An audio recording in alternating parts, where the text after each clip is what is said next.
पन्नगे च सुरेन्द्रे च कौशिके पाद संस्पृशि निर्विशेष मनस्काय श्री वीरस्वामिने नमः। आर्हत वाङ्मय में कहा गया है, जहाँ कागिणी एहे सहस्रम हार ए नरो। आदमी थोड़े लाभ के लिए कई बार बहुत हानि से अन्वित हो जाता है, बहुत हानि उसे उठानी पड़ सकती है। बुद्धिमत्ता वैसे इस बात में है कि नुकसान ज़्यादा और लाभ थोड़ा, ऐसा कार्य आदमी न करे। आप लोग गृहस्थ व्यापार धंधा करते हैं, कहीं दुकान खोलते हैं और ऐसा लगे कि यहाँ तो घाटा होने वाला है, तो दुकान कोई क्यों खोलेगा? वहाँ पर लाभ का सौदा हो तो आदमी कुछ दुकान खोलने का सोच सकता, या किसी रूप में लाभ हो तो वह आदमी काम करे, तो यह समझदारी की बात हो सकती है। थोड़ा आराम मिल जाएगा और बड़े लाभ से आदमी वंचित रह जाए। एक बार एक गांव में दो मित्र रहते थे,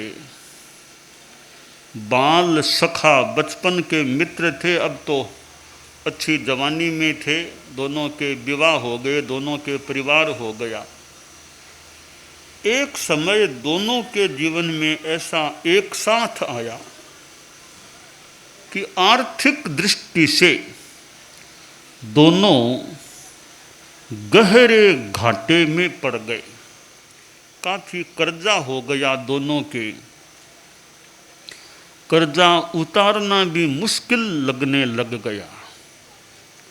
आगे फिर कर्जा लेना जरूरी, कि कुछ आर्थिक व्यवस्था ठीक नहीं है। तो कई बड़े बड़े लोगों से वे दोनों मिले कि हम तो बड़े परेशान हैं, आर्थिक तंगी बहुत गहरा गई है। मन में आता है कि इसलिए तो आत्महत्या कर ले, पूरा परिवार ही आत्महत्या कर ले, कैसे जी पाएंगे। एक वृद्ध आदमी ने कहा, रे आत्महत्या की बात झटपट नहीं सोचनी चाहिए, और प्रयास करो। कि बाबा बताओ क्या प्रयास करें? कि देखो, यहाँ से कोई 45-50 कोस की दूरी पर एक मंदिर है, आशापूर्ण देवी का मंदिर है। और वो वृद्ध बोला कि मैं बचपन में वहाँ गया था, बड़ा नामी है मंदिर, तो तुम एक बार प्रयास करो, तुम दोनों उस मंदिर में जाओ, 3 दिन का वो तेला करके जो यह मंत्र है देवी का, इसका पाठ करो। अगर देवी प्रसन्न हो जाएगी तो संभव है तुम्हें वरदान दे दे, कुछ सहयोग कर दे, तुम्हारी गरीबी को दूर वो कर सकती है। यह मेरा बचपन में मैं खुद भी गया था और सुना हुआ भी है। तो कहा, बाबा ठीक है, आप बड़े वृद्ध आदमी हैं, तो वृद्ध आदमी है, गांव के हमारे समझदार आदमी भी कहलाते हैं, तो आपकी बात को हम मानकर मंदिर में जाएंगे। 1-2 दिनों के बाद दोनों रवाना हो गए। चलते चलते कई दिन लगे और आखिर वे उस मंदिर में पहुंच गए। मंदिर में पुजारी और लोग थे, तो वे बोले, साहब 3 दिन हम यहाँ रह करके साधना करना चाहते हैं। कहा भी ठीक है, यहाँ कमरे भी बने हुए हैं, कमरों में रह जाओ। थोड़ा सा किराया लिया, कहते फिर भी तुम कहो तो कोई बात नहीं, किराया नहीं लेंगे, 3 दिन रह जाओ भले, यहाँ जो भी तुम्हें जप तप करना वो करो। उनको फ्री में कमरा दे दिया गया। अब दोनों ने तेला किया और मंदिर में वो मंत्र का जप करने लगे। नींद बहुत कम ली, भोजन करना नहीं था, 24 तेला, पानी पीना नहीं था। काफ़ी समय उनको मिल गया। घंटों घंटों तक लगातार एक आसन में बैठे रहते, जप करते। तेला संपन्न हुआ, चौथे दिन का सूर्योदय हुआ और मंदिर की मूर्ति के पास साक्षात देवी पधार गई। बोली, बोलो क्या चाहिए, बोलो मेरे से क्या चाहिए, बोलो बोलो क्या चाहिए। वे दोनों बोले, जगदम्बे आपका आशीर्वाद कृपा चाहिए, बहुत गरीब हैं, आर्थिक तंगी से भयंकर रूप में हम घिरे हुए हैं, कुछ कृपा करो, हमारी गरीबी दूर कर दो। देवी ने अपने ज्ञान से देखा कि इनका भाग्य कैसा है, भाग्य को जान लिया। सोचा प्रयास तो करूं, एक का तो भाग्य ठीक आने वाला है, दूसरे में अंधकार सा दिखाई दे रहा है, फिर भी प्रयास तो करें। देवी बोली, देखो मैं ऐसे तुमको रुपया नहीं दूंगी, थोड़ा पुरुषार्थ करना पड़ेगा कि जगदम्बे फरमाओ क्या करना हमको। कि देखो मैं अभी अपना विमान यहाँ मंगवाती हूँ, उस विमान में मैं बैठूंगी, तुम दोनों को भी पीछे बिठाऊंगी, विमान को उड़ाऊंगी और कुछ दूर रत्न द्वीप है, रत्न द्वीप, वहाँ विमान को उतारूंगी, वहाँ बहुत जगह जगह रत्न पड़े हैं। कि ठीक है, जैसा आप कहो हम तो वैसा करेंगे। विमान को बुलाया देवी ने, तत्काल विमान आ गया। देवी बैठी, उन दोनों को बिठाया, विमान को उड़ाया और थोड़ी ही देर में रत्न द्वीप में विमान को उतारा। देवी ने कहा, देखो मैं अभी जा रही हूँ, तुम्हें 3 घंटों का समय दे रही हूँ। यह द्वीप है, कहीं पेड़ है, कहीं कुछ है, कहीं जमीन पर यूँ रत्न भी यहाँ गिरे हुए मिलते हैं।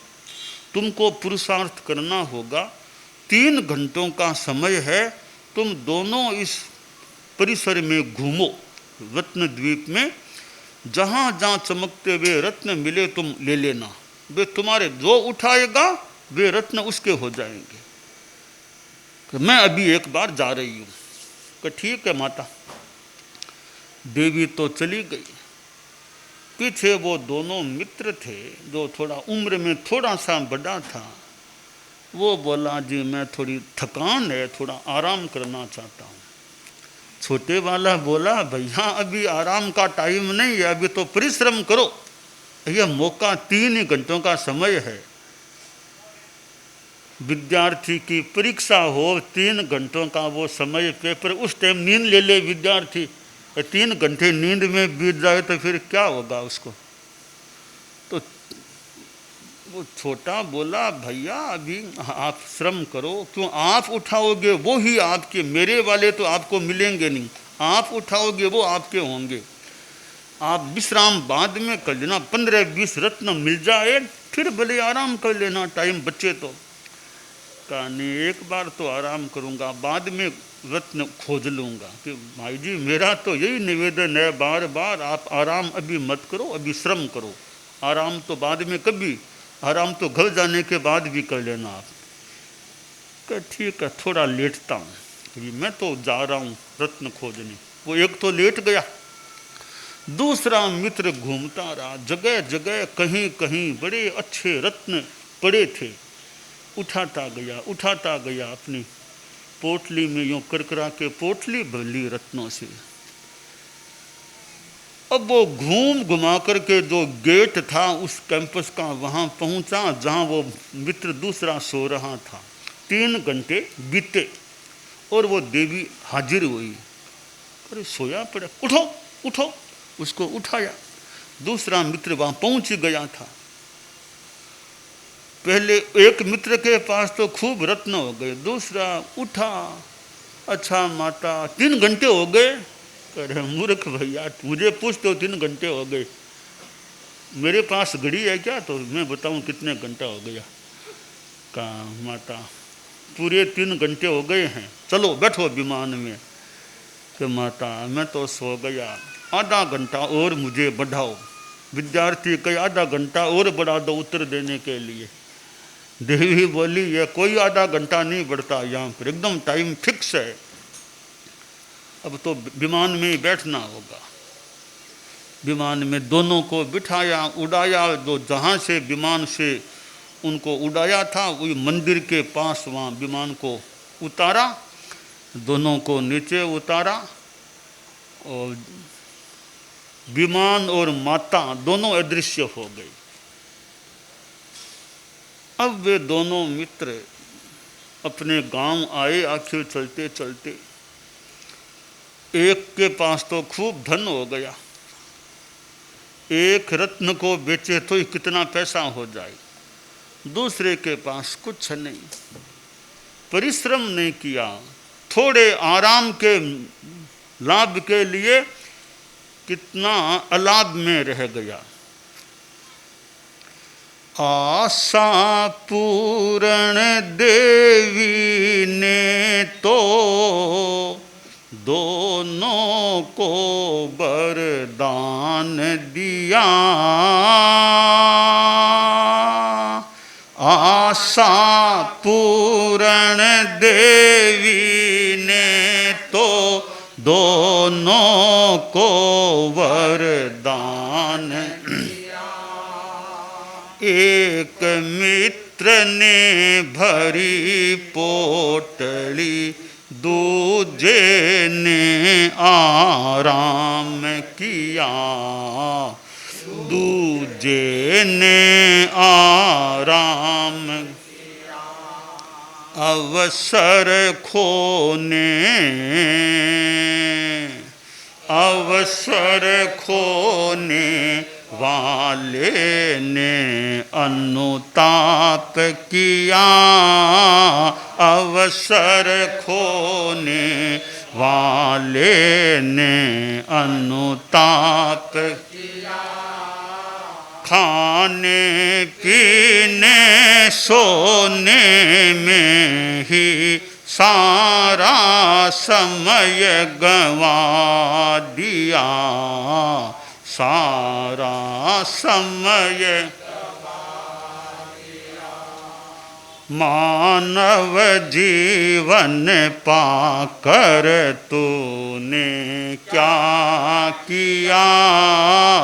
खाने पीने सोने में ही सारा समय गंवा दिया, सारा समय गंवा दिया। ये थोड़े के लिए, थोड़े लाभ के लिए ज़्यादा नुकसान, तो थोड़े से समय के आराम के लिए अवसर खो दिया, था वैसा का वैसा रह गया। जबकि दूसरे एक मित्र ने परिश्रम किया और कितना धन संपन्न बन गया। तो आदमी समय का भी मूल्यांकन करे, अच्छा अवसर मिले, अवसर का लाभ उठाना चाहिए, मिले हुए अवसर को गंवाना नहीं चाहिए। तो हमारे संत लोग कई बैठे हैं, ये गुरुकुलवास में रहने का अवसर मिल रहा है, गुरुकुलवास में यह भी एक अवसर है गुरुकुलवास में रहने का, वरना कईयों को कब नारा में भी भेज दिया जाए, कब किसको भेज दिया जाए।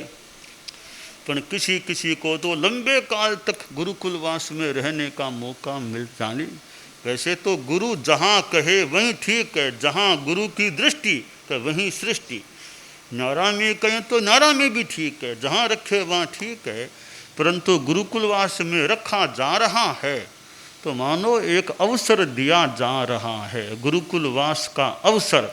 तो उस अवसर का अपने ढंग से लाभ उठाने का प्रयास हो और आचार्यों का आगमन भी हो, वो भी हमारे धर्म संघ के आचार्यों का। वर्तमान की परिस्थिति में तो यह भी अवसर है, उस अवसर का भी अच्छा एक जिंदगी का मौका कि गुरुकुलवास, आचार्यों का आगमन, आचार्य प्रवर का आगमन प्रवास हमारे गांव में हुआ, तो विशेष बात है।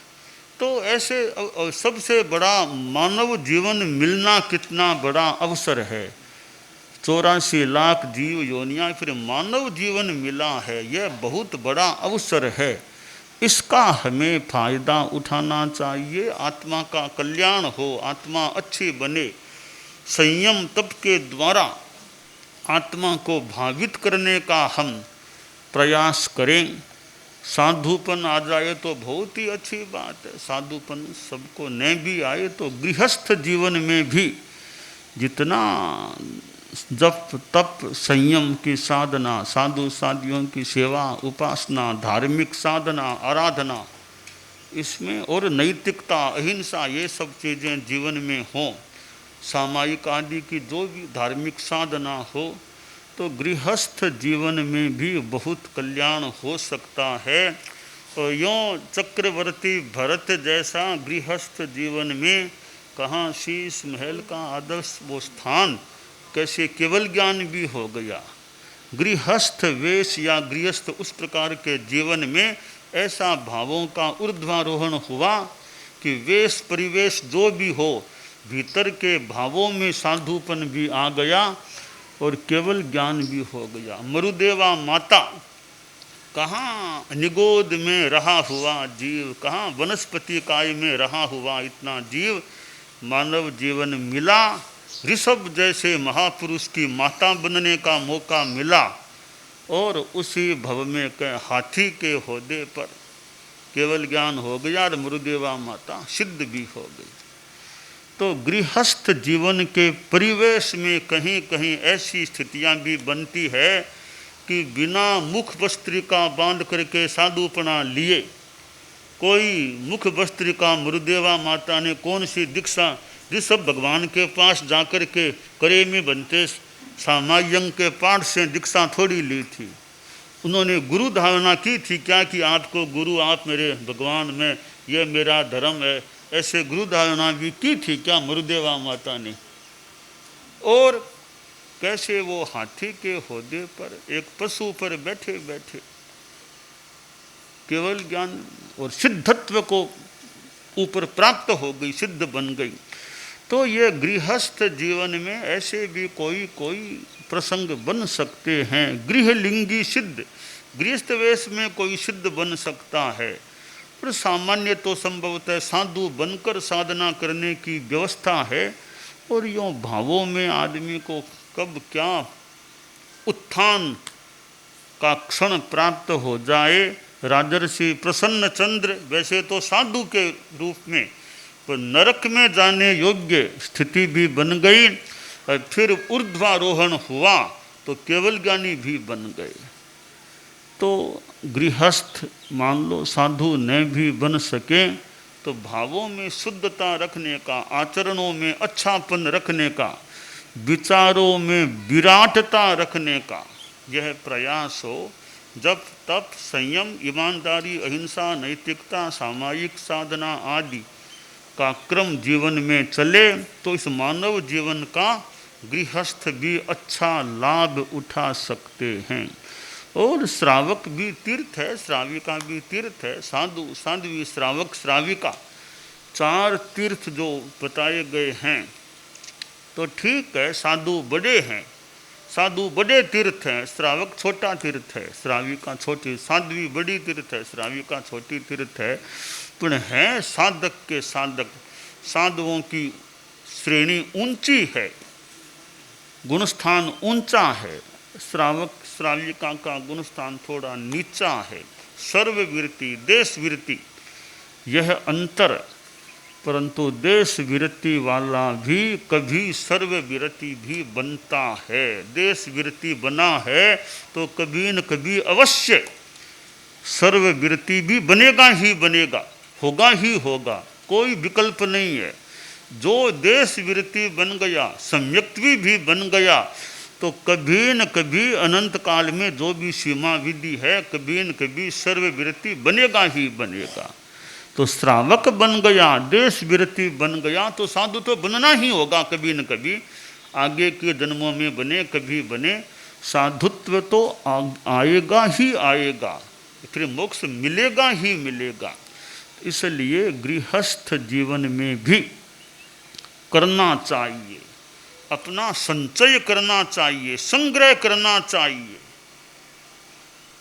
जैसे आदमी पैसे का संग्रह करता है, भी मैं बैंक में जमा करा दूं, संग्रह करूं, तो धर्म का भी संग्रह संचय करना चाहिए। भी इस वर्ष में मैंने तपस्या कितने की, इस वर्ष में सामायिक कितने की, इस वर्ष में और धर्म ध्यान सेवा उपासना क्या किया, तो मेरा इस वर्ष में खाता कोई मिलाए, पैसे का खाता आप लोग मिला, इतना पैसा कमा लिया, तो धर्म की कमाई एक वर्ष में कितने की, ये भी कोई खाता मिलाए, ध्यान दे कि मेरा एक वर्ष जन्म दिवस आया है, एक वर्ष मानो बीत गया, इस एक वर्ष गए वर्ष में मैंने क्या किया, जप तप धर्म ध्यान सेवा, कोई बड़ा पाप तो नहीं हो गया ना, बड़ा दोष तो नहीं हो गया ना। यूँ एक वर्ष का हिसाब किया जाए कि भी मनुष्य जीवन मिला, मेरा एक एक वर्ष कमाई वाला बीते, धर्म की कमाई वाला बीते, तो क्या सामायिक मैंने कितने की एक वर्ष में, अगली साल कितनी सामायिक कर सकूंगा, लक्ष्य बनाऊं। तो यूँ ध्यान देते हैं हम तो अपने समय का बढ़िया उपयोग कर सकते हैं। हमारे संत लोग हैं भी एक वर्ष में क्या कितना अध्ययन किया, सेवा की है, यात्राएं की है, अच्छी बात है, काम किया है, और कहीं मैंने विकास क्या किया, पढ़ने में आगम पढ़ा, कोई और कोई कोर्स का अध्ययन किया, क्या किया, 10वीं की 12वीं की BA किया, आगम भगवती पढ़ा, क्या किया, अपना थोड़ा खाता मिलाए भी एक साल में कि मेरा दीक्षा दिवस आया है, तो दीक्षा दिवस मेरा आज है, तो दीक्षा दिवस है, बहुत बढ़िया बात है, पिछले साल में क्या किया, यह साथ में चिंतन, और अगले साल और क्या करना है, यह प्रयास अभी कि गुरुकुलवास में है, बहुत अच्छा काम, मान लो सेवा का मौका मिला है, और काम का, यात्रा का, चलने का मौका है, कभी कोई बोलने का मौका मिले, कभी और लेखन का और का सब मौका मिले, और मेरा विकास कितना हो सकता है, दीक्षा दिवस आया कभी, और आगम पढ़े, कोई कोर्स का अध्ययन कितना किया, तो ये बहुत अच्छा समय है, अच्छा जीवन का एक अवसर है, इसका लाभ आदमी उठाते रहे, और चित्त में बड़ी प्रसन्न शांति समाधि बनी रहे, और विकास का प्रयास होता रहे, कदम आगे बढ़ाओ कदम, बस थोड़ा ध्यान देकर कदम आगे रखें, तो कदम कदम बढ़ते बढ़ते आदमी कितना आगे पहुंच सकता है। तो यह मानव जीवन मिला है, इसका हमें हम सभी को इस अवसर का लाभ उठाना चाहिए। जो दो मित्रों में एक मित्र ने नींद ले ली, आराम कर लिया, समय को गंवा दिया, ऐसे प्रमाद में अवसर को गंवाना नहीं चाहिए। तो आचार्य श्री तुलसी, आचार्य श्री महाप्रज्ञ जी, उन्होंने कितनों को दीक्षाएं दी है, कितनों को मानो इस संयम परिवेश में स्थापित कर दिया, संयम जीवन प्रत्याख्यान के रूप में कितनों को दीक्षा दी है। तो गुरुओं से जो हमें संबोध बोध कुछ मिला है, हम उसका भी यथा औचित्य यथा अवसर अच्छा उपयोग करें कि गुरुओं ने हमको ये शिक्षा दी थी। गुरुदेव आचार्य श्री तुलसी ने बचपन में मुझको ये शिक्षा दी, आचार्य श्री महाप्रज्ञ जी से मैंने यह सीखा। तो गुरुओं से जो मिलता है उसको अच्छा संजो करके रखें, जीवन में उसका बढ़िया उपयोग करने का प्रयास करें। तो हमारे संत लोग जो बैठे हैं वे भी खूब अच्छा सेवा का और का अध्ययन का स्वाध्याय का लोगों के उद्धार का जितना जब मौका मिले इस अवसर का गुरुकुलवास के अवसर का और अच्छा प्लानिंग के साथ जितना संभव हो सके लाभ उठाने का प्रयास करते रहें, यह काम्य है। दानान स्वत्थम अभयपयाणम सच्चेषु या अणवज्जं वयन्ति तवेषु या उत्तम बंधचेरम लोगुत्तमे समणेनाय पुत्रे।